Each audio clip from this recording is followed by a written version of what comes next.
اسلام نے ماں کی ممتا کا خیال رکھا ہے۔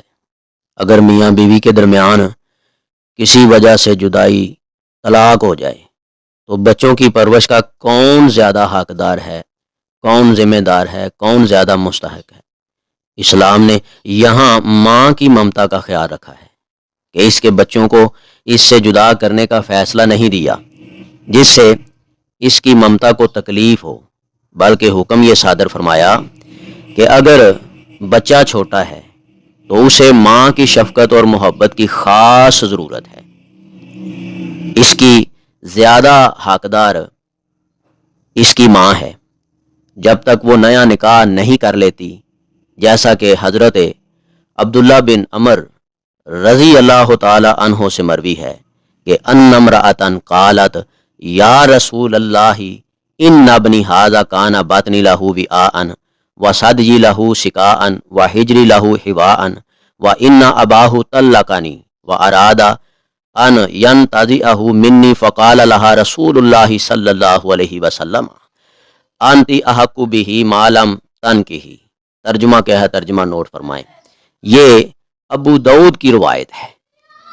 ایک عورت رسول اللہ صلی اللہ علیہ وآلہ وسلم کی خدمت میں آئی اور عرض کیا، اے اللہ کے پیغمبر حضرت محمد کریم صلی اللہ علیہ وسلم، یہ جو میرا بیٹا ہے، میرا پیٹ اس کے لیے برتن تھا، میری چھاتی اس کے لیے مشکیزہ تھی اور میری آغوش اس کے لیے جائے قرار تھی۔ اس کے والد نے مجھے طلاق دے دی ہے اور اب وہ مجھ سے اس بچے کو چھین لینا چاہتا ہے۔ آپ صلی اللہ علیہ وآلہ وسلم نے فرمایا، جب تک تو دوسرا نکاح نہیں کرتی اس وقت تک تو ہی اس کی زیادہ حقدار ہے۔ یہ روایت ابو داؤد میں موجود ہے۔ جب بچہ کم سن ہو، چھوٹا ہو، بچپنے سے نکل کر سمجھ بوجھ اور تمیز کی عمر کو ہو جائے تو پھر بچے کو اختیار دیا جائے گا کہ وہ ماں یا باپ جس کے پاس رہنا چاہے اسے اختیار ہے۔ گویا یہ اسلام کی بچے پر شفقت اور مہربانی ہے۔ رسول اللہ صلی اللہ علیہ وآلہ وسلم کے پاس ایسا ہی ایک معاملہ آیا تو آپ صلی اللہ علیہ وآلہ وسلم نے اس بچے کو درمیان میں کھڑا کیا اور بچے سے فرمایا کہ یہ تیری ماں ہے اور یہ تیرا باپ ہے، جس کو چاہے تھام لے۔ بچے نے اپنی ماں کا ہاتھ پکڑ لیا تو ماں اسے لے کر چلی گئی۔ اس کو ابو داؤد نے روایت کیا ہے اور ترمذی نے روایت کیا ہے۔ خلاصہ جو ہے وہ نوٹ فرمائیں۔ اگر میاں بیوی کے درمیان کسی گھریلو ناچاکی کی وجہ سے یا کسی اختلاف کی بنا پر کسی وجہ سے جدائی ہو جائے، طلاق ہو جائے، رشتہ ختم ہو جائے تو اب ان دونوں کے بچے ہوں، یا ایک بچہ ہے یا دو بچے ہیں یا ایک بچہ ہے، تو یہ جو بچے ہیں یا ایک بچہ ہے یا بچی ہے تو ان کی پرورش کون کرے گا؟ یہ بچے کس کے پاس رہیں گے؟ تو اسلام نے زیادہ حق ماں کو دیا ہے کہ یہ اپنی ماں کے پاس رہیں گے۔ اس کی بھی ایک وجہ ہے۔ ماں، اگر کوئی عورت یہ سمجھے کہ مجھے اسلام نے بہت بڑی عزت دی ہے تو اس کو بھی یہ نقطہ سمجھنا چاہیے کہ ماں کی چھاتی کے ساتھ اس کا رزق ہے بچے کا، باپ کی چھاتی کے ساتھ رزق نہیں ہے، کیونکہ ابھی وہ بچہ جو ہے نا وہ دودھ پیتا ہے، ٹھیک ہے، اور بچے کو زیادہ تر باپ کی بنسبت ماں ہی زیادہ سنبھال سکتی ہے اور خیال کر سکتی ہے۔ اس لیے بچے کو ضرورت ہے پرورش کی، تو پرورش باپ کی بجائے ماں زیادہ اچھی کرتی ہے۔ تو اس لیے اسلام نے بھی اسی بات کو ترجیح دیتے ہوئے کہا ہے کہ یہ زیادہ حق ماں کا ہے کہ بچہ جو ہے وہ اپنی ماں کے پاس رہے گا۔ نبی کریم صلی اللہ علیہ وآلہ وسلم نے فرمایا کہ ماں کے پاس رہے گا۔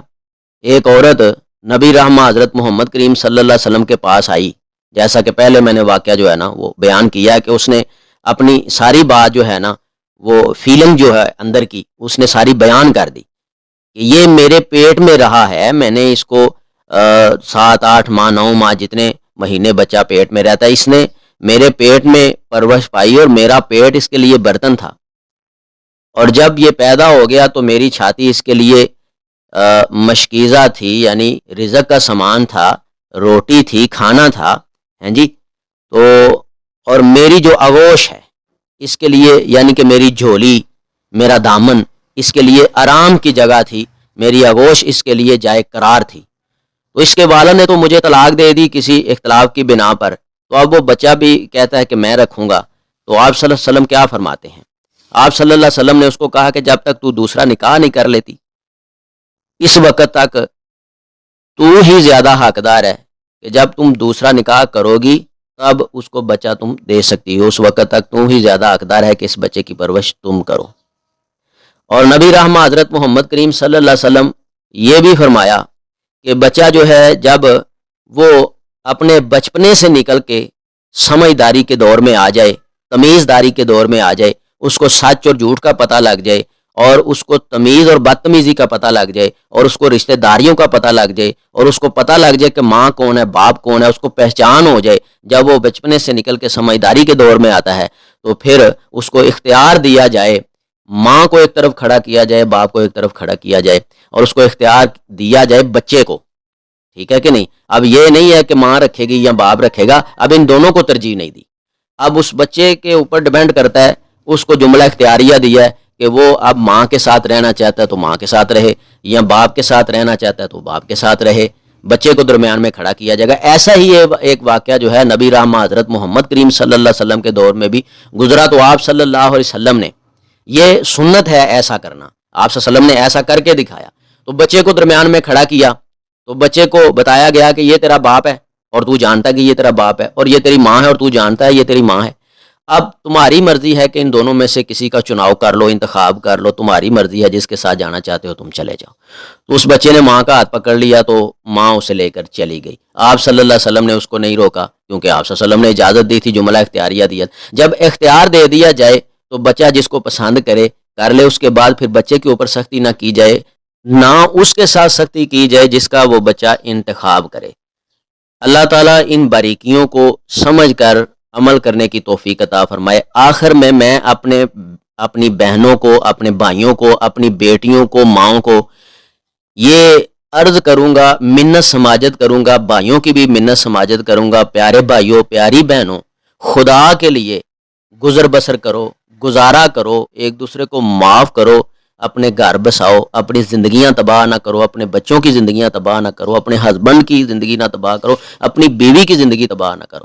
تو پیارے مسلمانوں، دور کون سا جا رہا ہے؟ ایک دوسرے کو معاف کرنے کی جرت رکھو، اللہ کو راضی کرو، نماز پڑھو اور اللہ سے جنت کا سوال کرو، گھروں کو خراب مت کرو.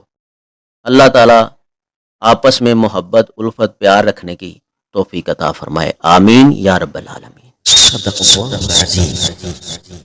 اگر آپ کو اس ویڈیو سے دینی فائدہ ہوا ہے تو حق بنتا ہے کہ آپ اس اسلامی چینل کو لازمی سبسکرائب کر دیں، لائک کریں اور کمنٹ میں اپنے خیال کا اظہار کرنا مت بھولیں.